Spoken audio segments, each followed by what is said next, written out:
All right, number 11 here. Again, we're in the colonial unit. These are all going to be about the founding of the colonies. We got a quote here. It's not. Yeah, I guess it is a quote. We have a quote here, which means we have a byline. Before you read the quote, read the byline, see if it helps. Stephen Mintz, never heard of him. Colonization. Okay, so that tells us this is about colonization. The colonial period. Dimensions of change in colonial New England. So we're going to be talking about one of those 4 colonies, either Massachusetts, Rhode Island, Connecticut, or New Hampshire. Digital history. There's a website here, accessed September 12th, 2011. That means that's the day they went into the website. So that doesn't really help us that much. So let's just go ahead and take a look at the quote and see what we can figure out. In 1636, Thomas Hooker. Okay, we know that name. You should know that name. We know that he's the guy that founded the colony of Connecticut, which we see here. It actually tells us right there. He established the first English settlement in Connecticut. Things we know about him: the Fundamental Orders of Connecticut, first written constitution in the New World.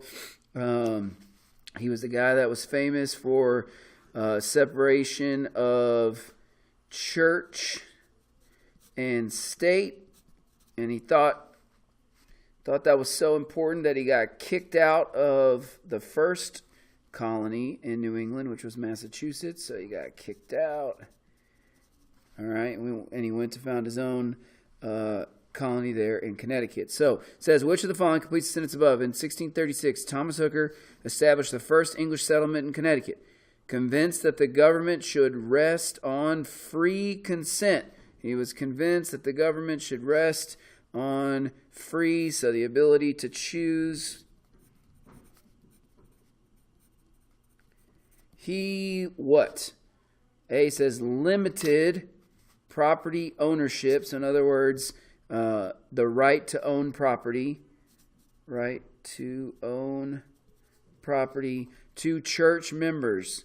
So in other words, if you're not a church member, you can't own property. Does that sound like the separation of church and state? No, that sounds like the joining of church and state. If you're not a member of the church, then you can't own property. So that's kind of the opposite. Extending, that means going beyond,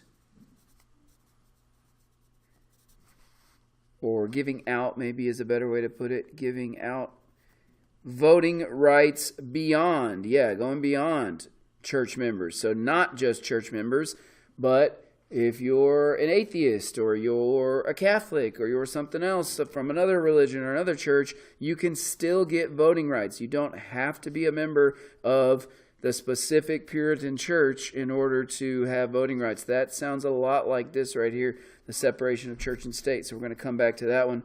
Restricted trade with neighboring colonies. So restricted means did not allow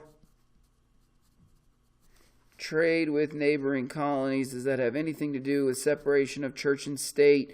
Does that sound like free consent? That sounds like the opposite of free. You're being restricted, right? Restriction and free are the opposite. So that one doesn't really make much sense. And then lastly, ask the king to appoint a governor for the colony. Again, free consent, right? When we go back up here, free consent doesn't sound like listening to the king.